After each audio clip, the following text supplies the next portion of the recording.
It's man like Dan. Come on.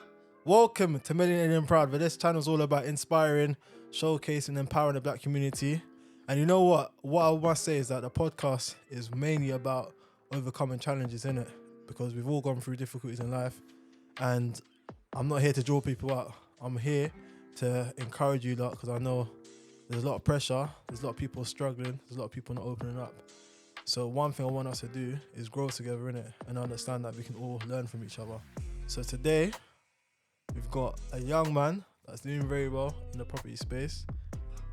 Interestingly, when I came across his profile, I think it was off Instagram. I think you put out a post, and when I saw that, it hit me differently. I'll be honest, like it just resonated with me. And yeah, like I was saying you off camera, like for some reason I was just so drawn to like contact you in it because one, it was very deep, 100%, but at the same time very inspiring and encouraging. And you are someone that's gone through hardship, but you've done it in a way where it's like you had no choice, but you've grown. You've got such a strong mindset. And I feel like you're a true inspiration. I appreciate that. So where many people aren't necessarily in the spotlight, whether it's because of choice or because maybe they don't have the same sort of following, I want to bring people like yourself so people can get to know the big man himself. So everybody, let's welcome the big man, Clinton. Come on. Appreciate that, man. Thank you. Thank you for having me, and I appreciate it. Come on. So first of all, where are you from? You can say country. Okay. Where you was born? Originally from Ghana. I've lived in Ghana pretty much not my whole life, but maybe age till about 9, 10. But before Ghana, I lived in Seychelles and other bits and bobs. From there, I moved to Wales. I actually came to Wales straight away and lived in Wales for 2 years. After Wales, I then moved to London. And then London just became my back home. Like, it became home more to me than Ghana was. But I left London around 2016 to live West Yorkshire, which is like Leeds and near Manchester area. And then since then, I've always been there, but I always come back to London, back and forth. Okay. So that's a lot of countries, isn't it? So yeah. in my mind, people like to call me a traveller sometimes. Yeah. It's a good thing to see that, man. It's a good thing because I get to network with different people, see how people work. So very advantageous if you look but at you know, it shapes your perspective of life as well, isn't it? So even in my mind, I'm thinking like, what ages did you like move from each country? Gosh. So Ghana, I left 10. So Butch was born there? Yeah, I was born there. But I moved to Seychelles when around 2 or 3. Lived in Seychelles for about 2 years. What brought you to Seychelles? My dad moved us down to Seychelles, cool. So he had a job with a big company called Enterprise. Okay, cool. So it was a big job. The whole family moved down. Initially, just me, my dad, and my mom. And then my other brother came at that time, and he was born there. And then we moved back to Ghana, and we stayed in Ghana for a bit. And then my dad wanted to go to the UK. Initially, it was either the UK or Canada, but the UK was more to where he was liking, I guess. So we moved to the UK. He moved first, and then my mom moved, and then I came a year after they moved. And it was a hard time because as a kid, I was like, I didn't want to stay with anyone because I stayed with my auntie and my cousins and whatnot, but it wasn't really something that I was quite comfortable with in the sense of like, I just wanted to be my mom and dad. Not like they were bad people or anything else, because I love them to bits, but I just wanted to be home because I felt left out kind of thing. And then since then, I've just been, so moved, came to the UK at 10, trying to get the memories right. Came to the UK at 10.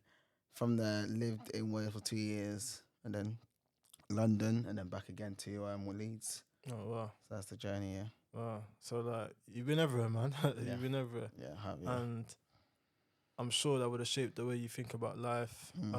Maybe you felt a bit, I don't know, I don't want to put words in your mouth, but maybe you felt a bit unsettled at times because it's like you don't know when you're going to move next, innit? Oh yeah, 100%. I mean, especially being a kid, you get so comfortable with friends, and the next minute you're like, oh, we're moving. I'm like, okay, we're moving to a different house. It's like, oh, you move to something completely different. So you're just there like, okay, how can I pivot my mindset to that stage? Because imagine I did year 12 in Eltham, Cranwoods. I did year 12 there, and I was initially meant to do year 13 there as well. And that's when we moved. So because we moved then, I had to finish off my A levels in a completely different space, Oh, wow. and it was just weird because I wasn't used to anyone, and I wasn't really trying to socialize anyway. Because in my head, I was like, you know what, it's just a year, firm it, and then just go to university. So that was the whole mindset at that point, but it was different. I'm even thinking like, how are you communicating with different people? Because like, do you feel like your communication skills are good, or do you feel like regarding to the people I left to London, or no? Because just in you've been general? mixing with so many different groups in it. So I'm thinking like, how was that for you? Or do you feel like Yeah, I think it gave me the ability to like adapt because not everyone kind of resonates the same way. So I can, if I feel like someone's very different, I'll talk to them in a different way so they can understand me better.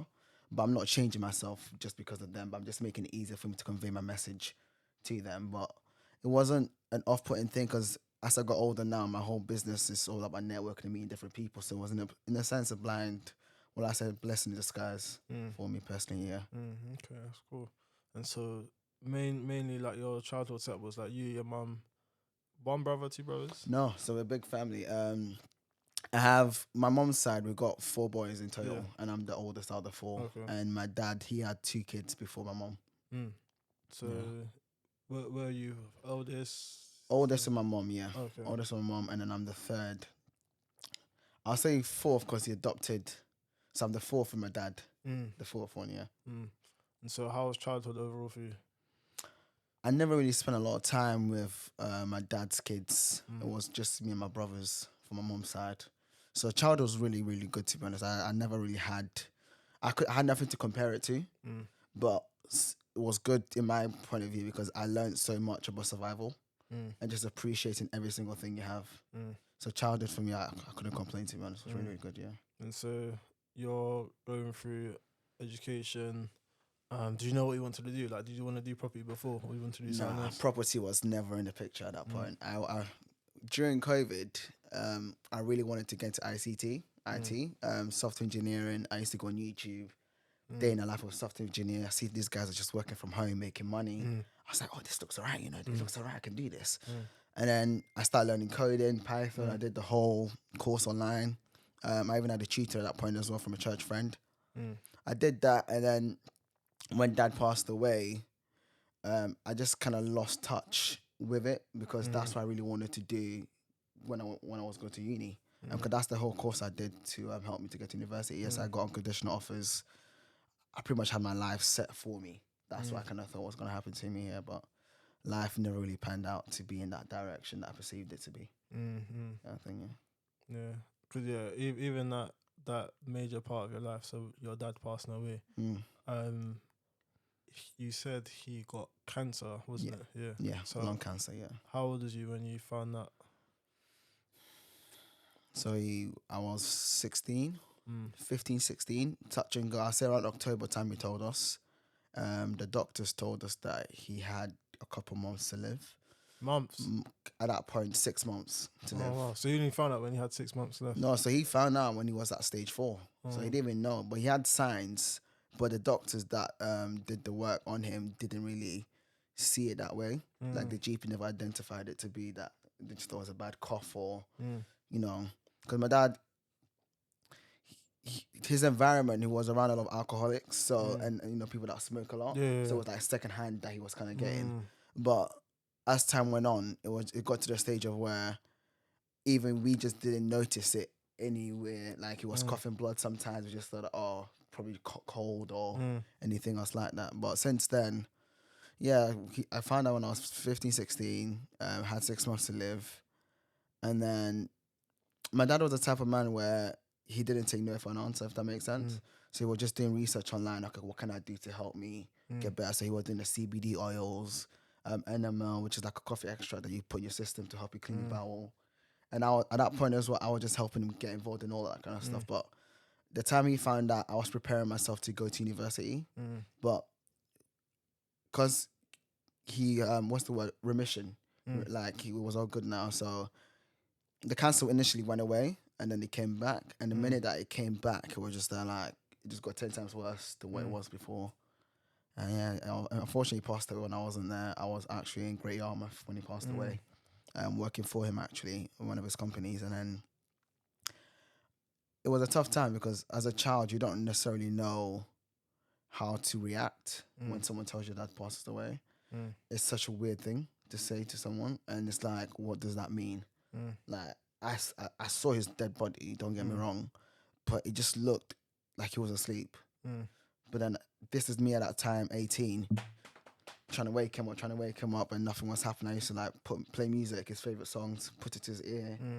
This was at the funeral home, and yeah, just that's when they hit me every single day that, you know, this is life now. So it was a challenging period for me for sure. Yeah, and that's hard as well because like whatever age you are, it's hard. And your dad was a key aspect to your family. Sounds like the two of you were quite close as well. 100%, 100%. Even you hearing it, I'm sure that would have rocked you as well. And then it happening at such a young age.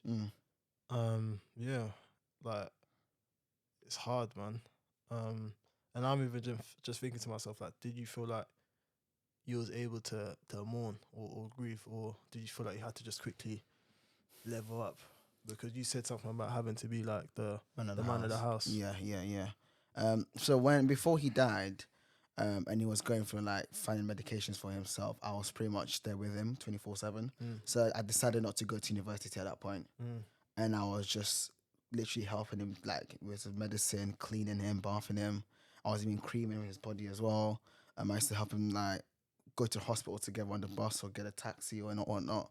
But when he passed away, because everyone was home, like went to work and went to school. My mum went to work, my brothers went to school. It was just me and him at home. So when he passed away, when I came back from Great Yarmouth, everyone just left. And it just felt so empty. Like the house was just quiet. Because what I'm used to doing at a certain time period, I couldn't do. Because obviously he's not here for me to look after him. And then honestly, at that point, it was just very, very challenging. But the loneliness was deep. And the grief was immense, but I think overall, it was a very weird chapter of my life because there was no light, if that makes sense. Everything just felt so long, like 10 minutes felt like 10 hours, and I was just so happy to like talk to someone because I couldn't like resonate or like have a conversation with my friends about it because some of them weren't really going through what I was going through, and it's not really something you normally talk about. I'm going through grief with my mates or whatnot, so it was like more like a mental battle. That was kind of going through, yeah.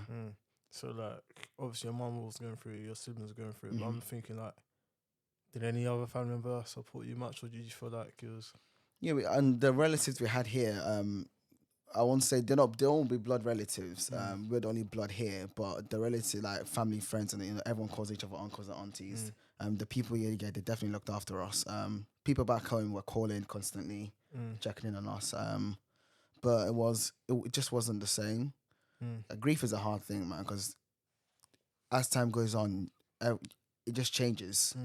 I still go through grief now, and I'm not the only person that lost a dad or a mom. People have pretty worse stories than I do, and so I'm not trying to be seen as, you know, give this boy his flowers or X, Y, and Z, but it's just a case of, you know, life is gonna flog you no matter what you do. Like no matter what happens in your life, something's not gonna be perfect. Just have to keep going. Just have to keep going, and it takes a very long time for you to see it. Because remember, I had a mindset of like to be suicidal. I had the thoughts to be suicidal, and I just wasn't going to benefit anyone doing that apart from myself. But I wouldn't really feel anything because I'd be dead. And all I'm going to do is help my mother. She just lost a husband. Now I lose her first child. My brother just lost the older brother. Like, just imagine that picture afterwards. So I think that's what gave me the motivation to just keep going, that something will prevail and something will happen. So immigration, also I was facing with immigration, like visa and everything else at that point in time period, so I couldn't really work. And then I was doing any job I could find, like Nerf Wars. I was doing a Nerf War gig with a church friend of ours. Did that for a while, made good money from it, to be fair. At that time I was 18, so that was good money to me. Worked in a nursery. Nursery was difficult. Only male, the only black male in that building, and all the kids were just looking at you like, what are you doing here? Kind of thing. But it was definitely a journey, man. There's a lot more to unfold, but it's a journey. So like, was that the moment where you thought to say, okay, cool, like I have to like be the man of the house now? Like, when did that moment happen for you? Because that's a hard responsibility to place on yourself, isn't it? Yeah. At a young age. Yeah. I think the moment was more when finances became more of a normal a conversation in the family. Because when dad passed away, there was no insurance. Like, we didn't know how to pay our bills the next day. And my girlfriend, when I first met her sister, she created like a GoFundMe page, and a church member at that time like donated a huge amount of money into that, and that we literally used that to survive for like a year and a bit during COVID as well. But when my mom told me that the money was running out and we had like 6 months left of bills to pay, that's when it was like, oh, okay, this is it. This is when they say you have to be the man of the house. Like, you have to figure it out. And then I started calling my uncle. I called my uncle in London. Like, look, I can't be doing the nursery job anymore, because that wasn't bringing any sort of money. The money that I was bringing in, I was just using that to pay gas and electric bills, because I didn't need the money. I was a kid at that point. I didn't really need anything, and I wasn't really like a sociable kid when I was down there. So I called my uncle, and my uncle told me to come back to London. Came back to London, and then I just started learning taping and jointing and plastering, and that's just a skill now I know till now. I think, and that's what kind of took me out. But when I first made money from it, I was able to pay my mum the rent. That feeling, bro, crazy. Till now, I know how it felt like. When my mum cried on the phone with me, I was like, Clinton, my boy. Oh, it was amazing, man. But it wasn't an easy thing. Definitely wasn't an easy thing. But I think everyone gets to that moment where the man of the house, it hits you when it's time for you to act. But when it hit you, did you think it was possible to actually like? No. I didn't. Bro, I was 18. There was no man of the house coming.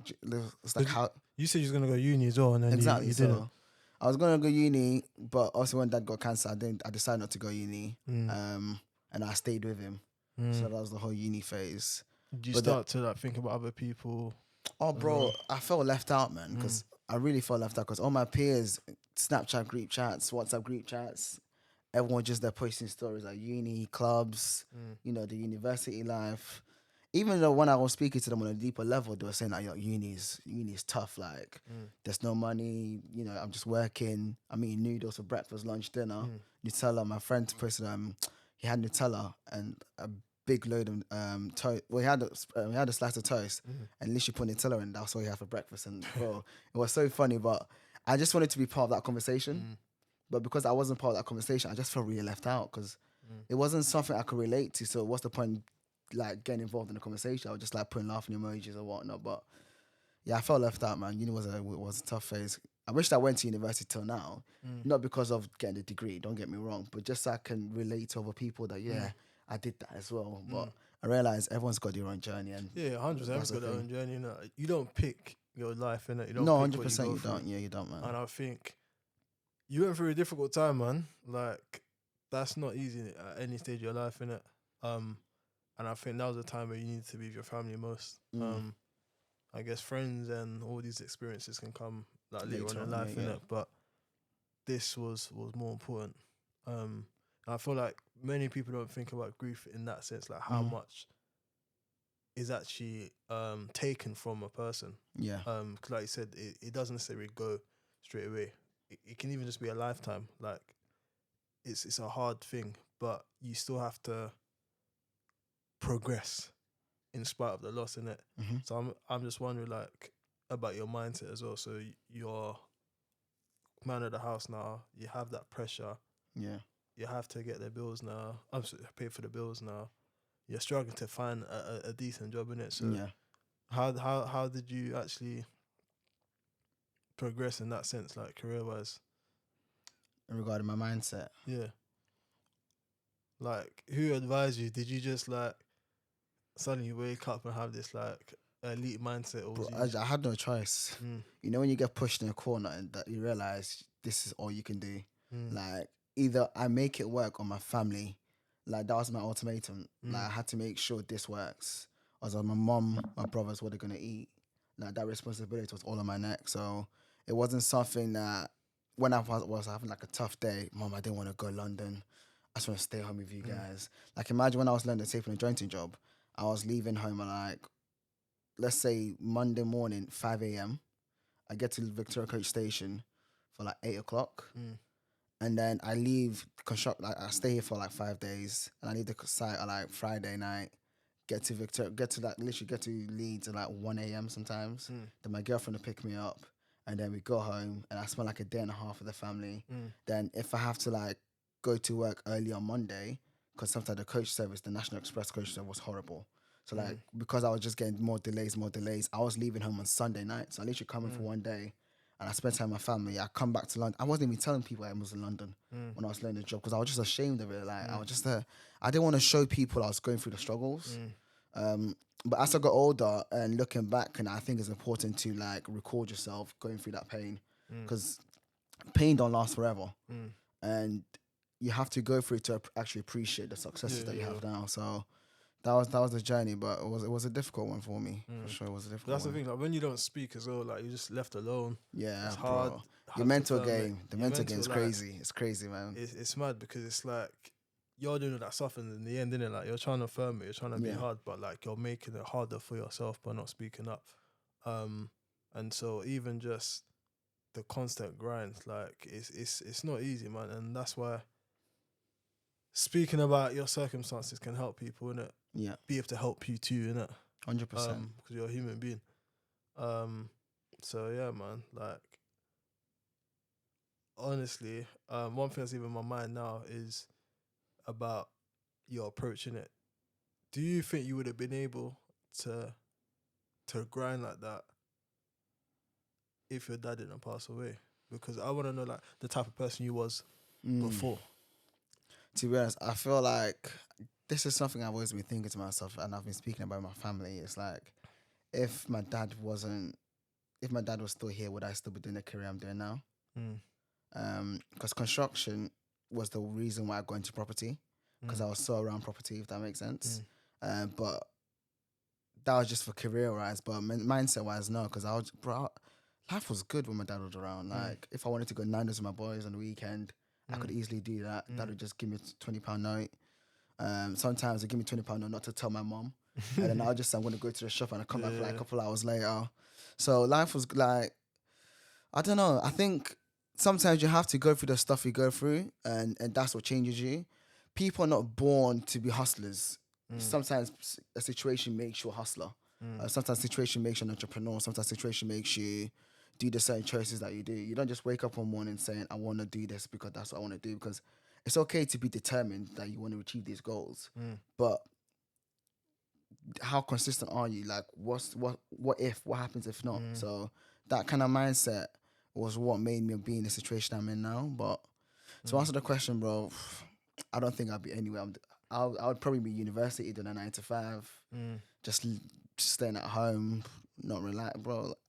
Even the life I have now, the money I have now, I don't think I even scraped it. But that's because, again, when you're put in an uncomfortable environment, you have no choice but to make it well. And my mum and brothers were relying on me to make it work, and I was literally a dad, like a family man. Do you know what I mean? At a very young age, so I had no choice but to live like that for myself. Yeah, because I was speaking to someone about this I think like a couple of weeks ago, and we're just debating on whether pain is necessary for growth, innit? What do you think? Personally, obviously people can learn from different ways, innit? Some people can learn from just watching someone or reading something. They can learn, but I feel like, unfortunately, the biggest growth that occurs is when people go through some sort of pain in it, some sort of like discomfort, like where they're placed out your comfort zone. So some people are naturally like disciplined and so on, but some people, unless they're put in a situation to really like grind, they won't be that person. Exactly, I agree. And also when you go through a tough time, you start to realize sides to yourself that you didn't know before had you not gone through certain experiences. And I'm not saying that someone must go through a loss or some tragedy, but it's just interesting how difficult situations can also bring out the best in us as well, innit? Yeah. I don't know. Why do you think that is? Look, I think pain is very, very important. It makes you who you are because it gives you a story, it gives you character, it gives you determination, it gives you it gives you the reason to wake up in the morning. The same reason why would you wake up to go to work, because you know that you're going to get money to get paid. When you go through pain and you succeed, or in your mind, you know not to go back to that pain again. You know what to do not to get back to that state. So it's very, very essential. I mean, God's given us the ability to feel all these things, but for a reason. Do you get what I mean? So it's not a one-sided thing. One thing someone said to me is, when you pick up a stick and you pick up, let's say, the end that's not sharp, like a stinging nettle stick, for example, unfortunately, the other side of the stick is still going to come up with it, no matter what you do.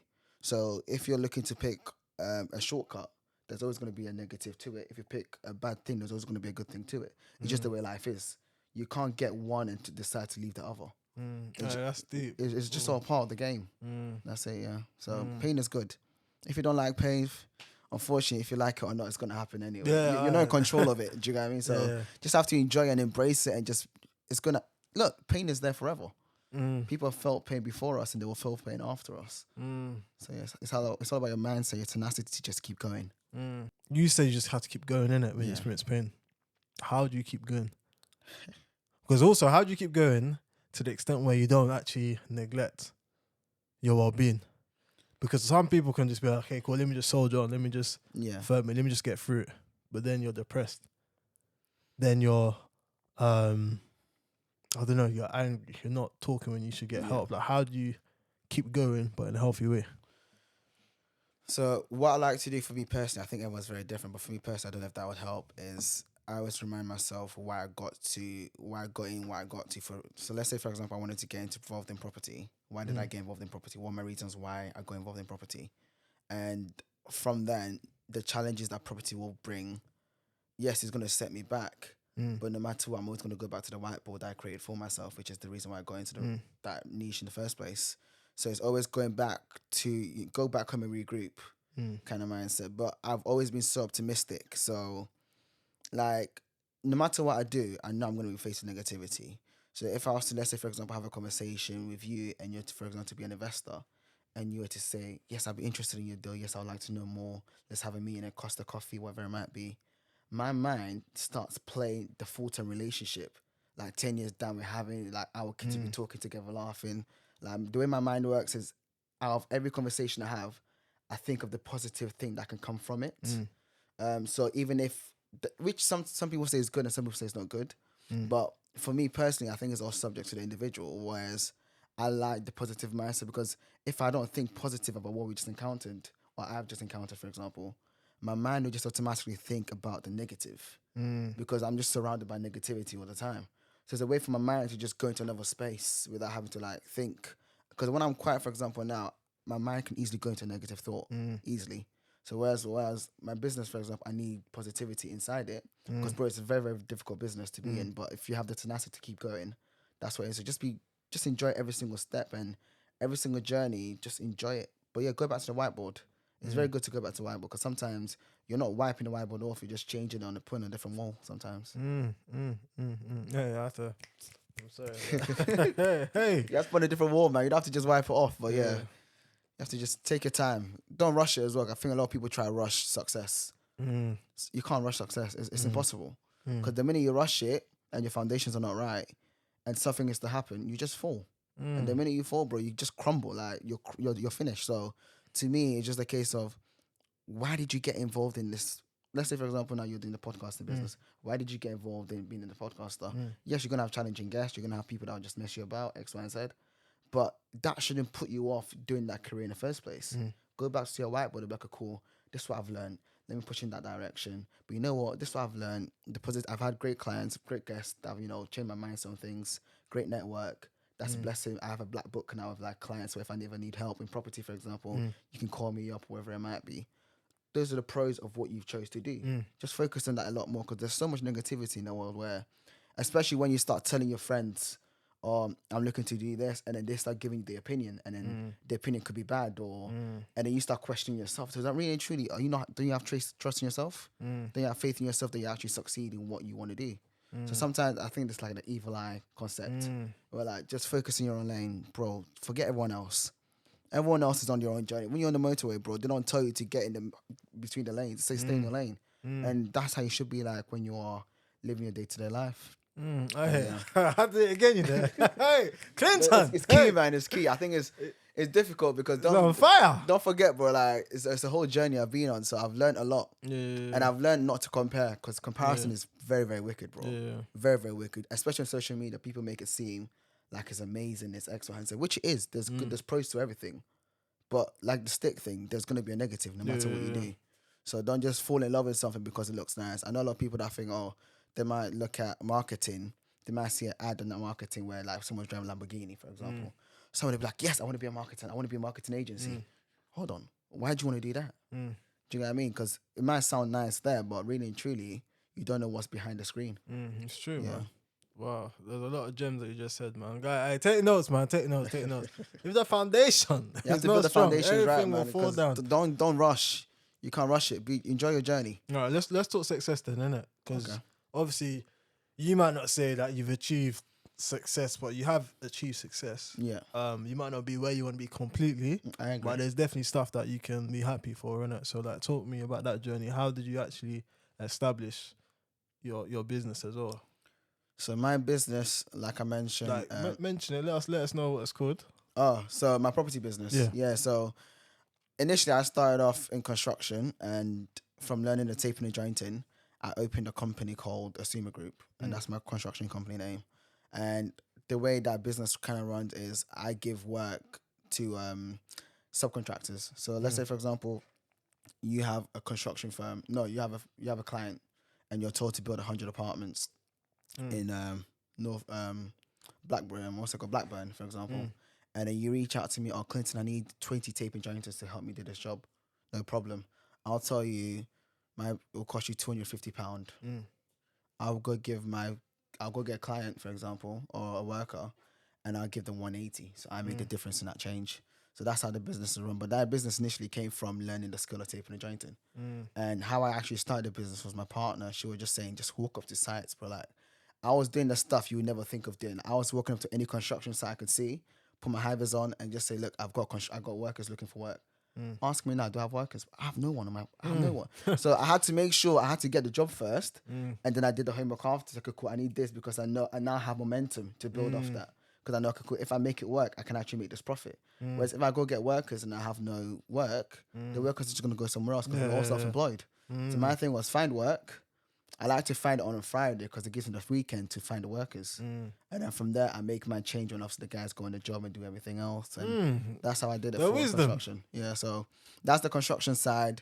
When I was in construction, when I was actually in construction, myself being the tape and jointer, the guy I was doing work for, he came in a Bentley. And the Bentley had them colours where it changes in the sunlight. And I was just there looking at him like, and I was driving a Corsa at that time. And I was just there looking at him like, what does this guy do for work? So I reached out to him and I was like, oh, what do you do? And he said, oh, this is my firm. Because that time, remember, I'm a subby to another subby. So I didn't know he was the main boss. So I was like, oh, what do you do for work? And his name was Jim at that point. I can't forget his name, bro. That guy was amazing. I said, oh, yeah, that's my development. I'm in property, but I've given out to construction companies. And I was like, does properties pay that good money? So I was like, oh, how much are you going to rent out this room for? I'm going to rent some, keep some, sell. I'm like, and you're going to make, that's how I'm able to afford this. So when I realized all my days, I'm actually on the back end of it. Imagine me being on the front end because, yes, the developer finds the project, the construction team does the project, but the developer then eats off the credits that can come from rental or sales. So then I'm like, cool, if that's the case, let me just do that. Because if he can do it, why can't I do it? Yeah, he might be a white man that's done it, but that doesn't stop me from doing. Unfortunately, I have to work 10 times harder. That's just how it is, unfortunately.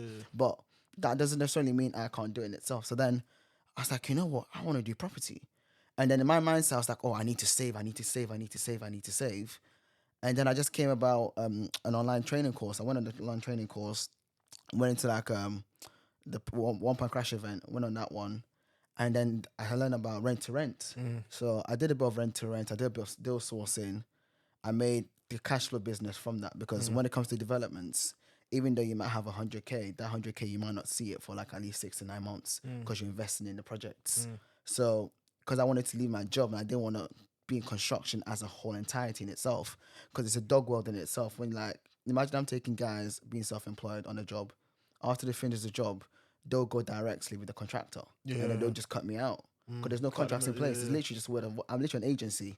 That's all I am for that business. So it's like I can't do that anymore then, because really and truly, there's no longevity in it. It's good for now, but the cash flow isn't great. So I did my rent to rent. I did my deal sourcing. I built my cash flow pot from there, and that would just give me cash flow for my Airbnbs on a rent to rent basis and my HMOs. And then I was like, I need more. I want to actually own the asset, because imagine me now being a rent to rent guy and I'm making £1,000 off a property or £600 from a property. Imagine if I own the asset, because I'm still paying the landlord his rent. So I was like, I need to start owning. I just like the idea of, if someone else can do it, what's stopping me from doing it as well? So then I was like, cool, I can do this, but my network is just not that great, because I realized I need to raise finance in order for me to help me to build more capital or more property in itself. So I said, in order for me to build my portfolio, yes, I can be selfish and do it myself. I'm not saying I like the idea of working with other people. So then I found my business partner online, actually, because he posted a video, because he was doing a lot of rent to rent in that time. And he posted a video of his rent to rent where the guest came in and he opened the washing machine. And when he opened the washing machine, all the water literally just came out of the washing machine. Oh, wow. And I just messaged him, me being in construction, thinking, what the heck are you doing? Like, why would you see water's there in the washing machine, and why would you open it and you have no mop bucket around you, no like damp cloth, anything else there? I'm thinking, what are you doing? That was for content. You got people's attention. Oh. So I was like, good on you, but now you have to change the laminate flooring. So, if he was really the smart one here, do you know what I mean? But I started talking to him, and then we both had our visions aligned. We both wanted the same thing. And then we just said, let's just do business together. And then we started looking for properties to buy. And then he has network in London, and I have my network back home in Leeds. Okay, yeah. So I said, really and truly, we have an advantage here, because we're not just working off just one man here. You might know someone I might not know. So that person can also come involved. So I was like, this makes more sense to network and JV than to do the business alone. And then since then, we've just been raising finance together, networking. So we literally if I speak to 10, he speaks to 10, but I'm speaking to 20 people at the same time, because his goal is the same as my goal. So we both want the same thing. And then since then, we bought property now in Huddersfield. That's going to be a HMO. We're also working with other clients as well from like Turkey, Netherlands. Wow. So it's been a good joint venture, man. It's been great. But since then, that journey has been amazing, because I'm a big fan of working with different people. I think in the black community, sometimes we have the idea of, I want to do everything alone. Yeah. Which sometimes, yes, I get it, because you want to be like, I did that, I achieved that. But I'd rather own 2% of a company making £1 million than have 100% ownership of a company making £10. There's no money in it. There's only so much you can do by yourself. So I was like, there's only so much I can do. I'm only one man. Yeah. So for me to spread thin, I can use social media to spread myself, how you found me, but also I can also network with other people, where he can also go find other people to work together. As long as your vision aligns. But that's why I say, don't go into business with anyone. Just make sure they're the right people to work with. And then since then, bro, you've been able to, you can scale and grow from there. But yeah, that's the whole journey in a nutshell. But rent to rent, Airbnbs, HMOs, deal sourcing, and now just buying properties and just scaling from there. Right, come on. It's been a journey, man. It's been a journey. I appreciate it. How can people get in contact with you as well? Because social media. I'm more active on Instagram. So if you want to reach out to me, just Clinton.Asumah. And yeah. Well, sure. Even business wise as well. No email. I have emails, but I'll probably just have a conversation with you there, and then we can go from email. Yeah. So emails, we do the whole face-to-face. I like to meet people. Okay, and just network and meet and see what can happen, because it's not always about me winning, but what works for you as well. It's about creating a win-win situation for everyone. No, man, like very thoughtful. You know what? When you're speaking, a part of me was thinking to myself, like, was part of your drive, like, also, did it arrive from your dad as well? Like how he was always just like grinding and like Oh yeah, he made nothing out of something, bro. Like he built a company while facing immigration issues. He had a cleaning company, a security company. They didn't make great money. Like before he died, the company went to liquidation. But for me to be able to see that kind of he can do it, I can do it mindset, I've always had that, and he's always instilled in us that look, we're gonna become some people great one day. We just have to make sure we just determined and consistent. Well, I've never met him, but literally, I just feel like you're embodying him. Like today, like it's mad. You know, you're not the first person that said that. Like when I was 18, my auntie said to me, "You've got like a 30-year-old mindset. Like the way you think about money, life." And I was just there like, I just want to be a kid again. Like I look at my brothers now and I wish, some of me, I wish I had like the childhood they having now, if that makes sense, because they were to go to university. Like my brother's at Bristol doing medicine, which is amazing, by the way. My other brother's doing marketing and business in Liverpool. So just that my other brother's playing for Leeds. So it's just there like, I wish I had that sort of experiences. But then Is he playing for Leeds? no, like he's what's it called? He's in the academy, but Oh, nice. he played for the academy for a bit. Then he went out. He's playing for the people underneath the academy. I don't know what it's called. Is it development team? The development team, yeah. So he's doing that for a bit, yeah, because I had an injury and whatnot. But since then, bro, like from seeing my dad do it and him becoming successful in his way, made me just push that I can also do it. But bro, like I'm saying, man, why is not for me? I'm happy to stay in a 1 bedroom with like no car, TFL, a single bed, a sofa. But I look at my mum and brothers, I just want to give them a better life. And I think that's what I'm saying. Once you know your why, bro, no matter what comes in your way, you've got nothing to worry about. That's the biggest thing, man. Big up Clinton. I appreciate that, man. I appreciate that, man. Come on. Honestly, everything that you said, hey, it's inspiring, man. Like, I'll be honest. Even for myself, never mind other people. Like, firstly, I need to be inspired myself, innit? But yeah, I hear that. nah, I felt it, man.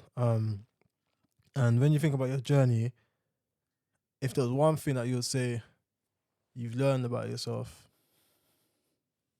that you didn't know before, what would you say it is? If there's one thing I've learned about myself that I didn't know before, I don't want to sound too cliche, but I think with how my life has been, I've just never given up. I've always had the idea of I can always pivot if anything. But the goal was just so clear to me. And since then, it's just so much easier for me to just keep going. Because no one's going to like me. Yeah. No one's going to resonate with me. No one's going to want to do business with me. But that shouldn't stop me from doing what I want to do. And I think that's very important. But it takes a lot of time because you have to receive a lot of no's to get in that mindset. Because everyone thinks they can be successful if they just do one thing. But bro, the amount of no's I've received, emails, verbally, abusively, now I look back on it now and I'm just so grateful all the no's made a yes, because the yes I'm having now is so much more impactful than the no's I was getting then. I think, yeah, so I don't know if that can answer the question. No, it did. And also, just for like people watching, like, there's so many things that you spoke about that people can relate to. So whether like they've lost someone close to them and so they're going through some sort of grief, or someone just in a situation where they're down and like they've been told they need to just keep it going, but they're struggling. Like, what advice can you give to them for someone that's been through it, for someone that has gone through different challenges, even for people that are just trying to like become successful? Like, what is on your heart that you would like to say? I think the biggest thing for me is once you know what career field you want to be in, don't be so like persuaded to do other things, because social media makes it seem like you can everything is like a quick rich get scheme kind of thing. Just focus on your own lane and just be so consistent in it. It can take you 2 months for it to blow. It can take you 5 years for it to blow. It can take you 10 years for it to blow.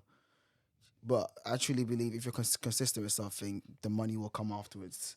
Don't focus. A lot of people focus on the money now. And I think the minute you start focusing on money, because property is not all, you don't get money straight away. There's a lot of graft. You have to do late nights, drive-ins, talking. You don't get paid till the deal goes through. And sometimes when the deal doesn't go through, you lose that money. But you just have to have a strong mindset. Your tenacity just has to be so great where you don't care what anyone says. Like, don't care what I say. Don't care what he's like. Whatever you want to do, just do it. But make sure you don't don't check your side mirrors. Just keep going. Because I think a lot of people check their side mirrors and before they realize, they start turning the car to the right hand side and you go to a different field. I know a lot of people that said, "Oh, I wanted Amazon FBA," and they started Amazon FBA for 5 months. Then they found drop shipping. They did drop ship for a bit, and they found digital marketing online. And from there, now start clothing brand. That's when they start doing the vending machine gig. At that point, bro, you're just everywhere. And before you realize what's actually growing for you, because I used to be that way where people say, I want to be a multi-business owner. But you have to have one business that gets you to the top first. And then you can remove yourself from that situation and then focus on other businesses that can then grow gradually along with it. But if you don't do that, bro, your cash flow will be limited. And before your cash flow is limited, unfortunately, the way the world is, you're just drawn to do other things you don't want to do. That could be working at Amazon warehouse. That can go, doing the legal stuff that, unfortunately, situation just fed you in that position. So to me, I just say, just stay focused. That's the biggest thing I'll say to people. Yeah. No, that's big. That's big advice, man. Honestly, don't take his words lightly, because as you've heard, like, he's gone through a lot, and experience is the best teacher, in my opinion. 100%. So thank you for even sharing, because I know even some of the things he spoke about, I'm sure would have brought back difficult emotions. So it's not easy to be vulnerable. But even as a black man, you're modeling it in the right way, innit, to be able to be open about your emotions, Thank you. share your journey as well. And also, you're inspiring people, innit? People might not be telling you, but 100% you're inspiring them. Like, I think when that post went online, brother, I'm telling you now, it was on 30k likes now, I believe. Is or it? 29k likes, 22, stuff like that. But it was one of the most likes in a long time that they've had, and commentation that they've had. And it was interesting because you don't really feel like you've done or gone through a lot sometimes, because you just keep going. But once you actually sit back sometimes and you reflect, you look past the old videos of you struggling, you're like, wow, I used to do this. I can remember I watched when I first got my first HMO on a rent-to-rent, and how happy I was compared to when someone else says, oh, there's a rent-to-rent deal here. I'm like, okay, cool, that's fine. But I forgot how excited I was at the very beginning. So sometimes it's just nice to just take a step back to be like, I've done a lot. And I still, like you mentioned at the very beginning, there's still more successes I want to reach and more goals I want to get to. But sometimes just take a step back and be like, let me look outside the window for a bit. Let me just park the car on the side. Do you know what I mean? And just take the fresh air in. But yeah, it's been enjoyable. Are you like to say what's coming up, or you can't say nothing? I'm gonna be on. Yeah, we'll see, man. I don't know if I'm allowed to say. Okay, no, forget. Don't say nothing. It's fine. But big things are coming, innit? Yeah, you're gonna see. Yeah. God is good, man. You're gonna see. God's blessed me. Like, 100%. opportunities are coming, man. But may more opportunities come for you, innit? I Like, many more success, many more connections, many more opportunities. Same to so you, even bro. just pour into other people as well, because like I don't believe you go through that type of stuff for no reason, innit? I feel like it's good to share your story, innit? And so yeah, I just honestly wish the best for you. Follow him. He shared his details. And yeah, comment, man. Like, let him know how you've actually felt about this, because it's not easy coming on being open like this as well, innit? Yeah. So let him know how you found this. Like, be honest, don't just stay silent. Like, encourage him as well and support what he's doing. Even if you're not gonna buy anything, share it, because you know people that are interested in his field. So subscribe to him as well, by the way. So subscribe, like, comment, share. All of that. Support each other, man. That's what it's all about. Yeah. And if you guys think you got a story that can encourage people, like, let me know. Email me or DM me, and yeah, we can have a conversation. But before we go, as a tradition, I want to ask you for your final words of encouragement for your brothers and sisters. It can be anything. It doesn't have to be what we said today. It can be anything. But what's on your heart that you'd like to say? I say just don't hate on yourself too much. I think that's the biggest thing, because comparison kind of gives you that, like, oh, he's doing this, or she's doing this, I want to do this. Just, you're you. Just focus on your journey, and things might look good now for me, but it wasn't necessarily like that back in the day. But if it can give you some sort of light, just enjoy your journey. Your time will come when God says your time is right, and just go back to your maker, your creator, man, because everything is through him, and just keep him with you all times. But yeah, enjoy your journey. Don't compare. Comparison is the root of all evil sometimes. Yeah, it's a thief of joy, man. Yeah. And like you said, if you guys go and search and you might see he's doing well, just ask yourself this question: are you willing to go through the journey? Yeah, it wasn't easy, because you might want to get the reward, but are you willing to go through the journey? I'll leave that with you guys to think about.